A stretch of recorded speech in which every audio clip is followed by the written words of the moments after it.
कहते हम किसको है? तो व्याकरण उस शास्त्र या किताब को कहते हैं, क्या कहते हैं? जिसको पढ़ने से हिंदी शुद्ध शुद्ध लिखना, शुद्ध शुद्ध बोलना आवे, उसे क्या कहते हैं? हिंदी व्याकरण। देखो, हिंदी व्याकरण जब हम पढ़ते हैं तो क्या होता है रे कि आगे हिंदी बोलने की किस तरीका से बोला जाए, किससे किस तरीका से बात किया जाए ना रे, वो सारी ज्ञान हमें क्या होती, कहाँ से मिलती है? स्त्रीलिंग पुल्लिंग ये सब बातें जानने को कहाँ से मिलता है? व्याकरण से, है ना। जैसे लिखने की, जैसे अपना लोग क्या लिखते हैं, कुछ लिखते हैं, जैसे राम ही लिखते हैं, ठीक, राम लिखते हैं, तो इसमें र और आ का जो आता है ये कहाँ से आता है? व्याकरण से ही तो आता है ना। इसीलिए कहा जाता है कि व्याकरण वह शास्त्र है, वह किताब है, क्या है? जिसको पढ़ने से हिंदी शुद्ध शुद्ध लिखना और बोलना सीखते हैं, उसे क्या कहते हैं? व्याकरण कहते हैं। व्याकरण है ना रे। व्याकरण के बारे में जब हम क्या करते हैं, परिभाषा जान लेते हैं, तो भाषा आता है। क्या आता है? भाषा। क्या आता है? तो भाषा का भी तो क्या होगा रे, कुछ ना कुछ परिभाषा, क्या कुछ ना कुछ परिभाषा होगा।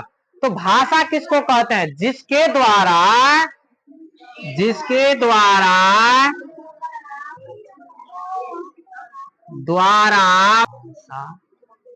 कहते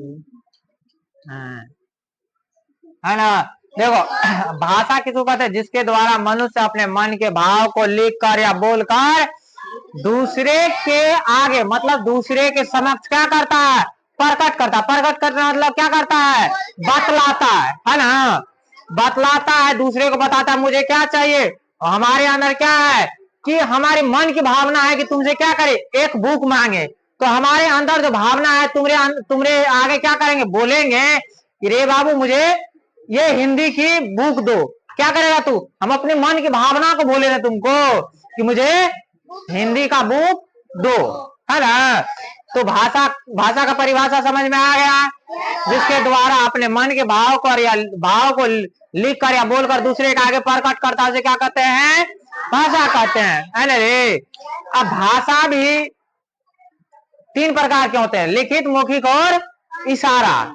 लेकिन मुख्यतः जो होता है, हम 2 ही भाषा पढ़ते हैं, लिखित और मौखिक। क्या पढ़ते हैं? लिखित और मौखिक।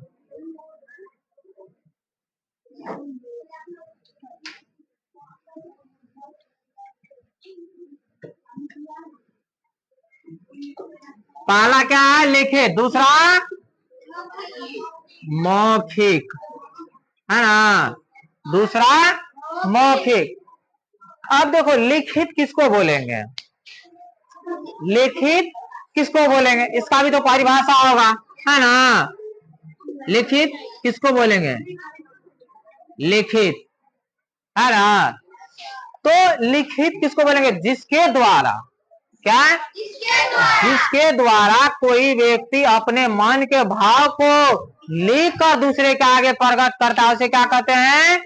लिखित भाषा कहते हैं। जब कोई व्यक्ति अपने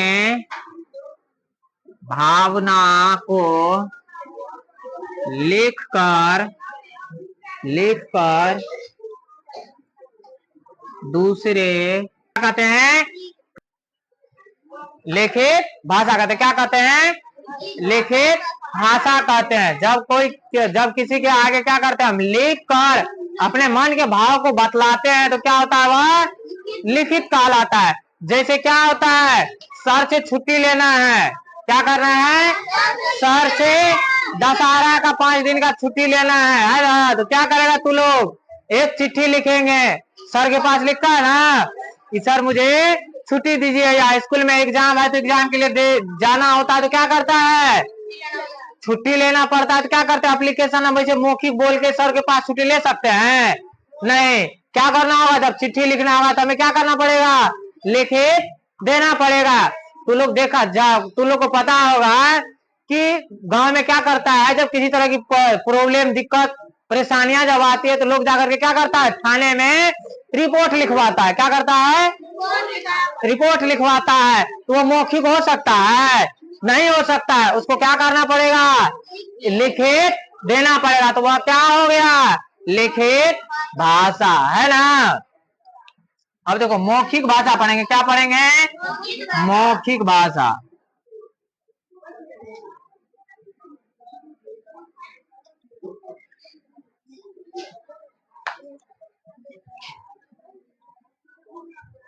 जिसके द्वारा भाषा, है ना, क्या कहते हैं, मौखिक भाषा। जब कोई व्यक्ति क्या करता है, अपना मन की भावना में जो चलते रहता है उसको लिख के प्रकट करता है, उसे क्या कहते हैं, लिखित भाषा। और जब क्या होता है, बोल के प्रकट करता है तो क्या कर रहा है, क्या होता है, मौखिक भाषा। तुम लोग को बोलेंगे, रे बाबू तुम एक कविता सुनाओ, क्या कहेंगे, एक कविता सुनाओ। तो क्या करेगा, मौखिक बताएगा या लिख के सुनाएगा, मौखिक ही सुनाएगा, है ना।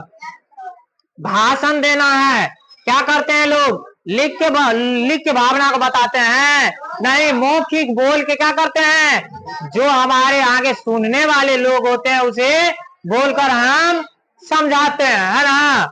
तो समझ में आ गया मौखिक भाषा किसको कहते हैं। तो व्यक्ति था, क्या था, एक व्यक्ति था जो धनहीन था। धनहीन मतलब गरीब था। क्या था, गरीब था। तो वो बहुत कष्ट होता। तो एक दिन सोचा कि चलो हम जाते हैं मस्जिद। कहाँ जाते हैं, मस्जिद जाते हैं, और क्या करेंगे, अल्लाह से ढेर सारी क्या करेंगे, शिकायतें करेंगे।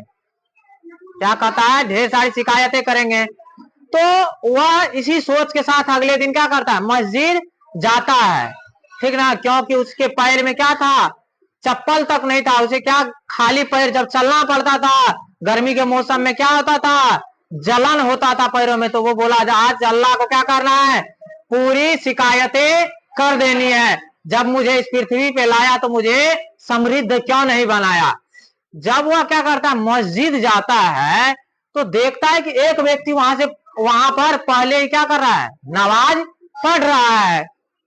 तो वह व्यक्ति का प्रॉब्लम क्या था कि उसे पैर नहीं था।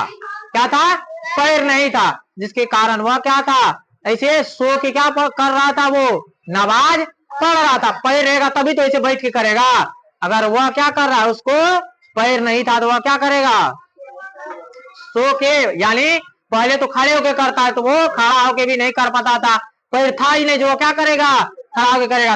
तब उस व्यक्ति को समझ में आया, जब अल्लाह भेजे हैं, भगवान भेजे हैं तो सबको क्या दिए हैं, कुछ न कुछ दे के भेजे हैं। आज हमारे पास क्या है, पैर है, तो हम क्या कर रहे हैं, चप्पल के बारे में सोच रहे हैं, है ना। जिसके पास पैर नहीं है उसके लिए क्या है, जिंदगी ही सबसे बड़ी चीज है ना। तो क्या करनी चाहिए, जो है उसमें क्या करना चाहिए, मेहनत करके आगे बढ़ना चाहिए, है ना कि अपना दुख में क्या करना चाहिए, लिप्त रहना चाहिए। ठीक है।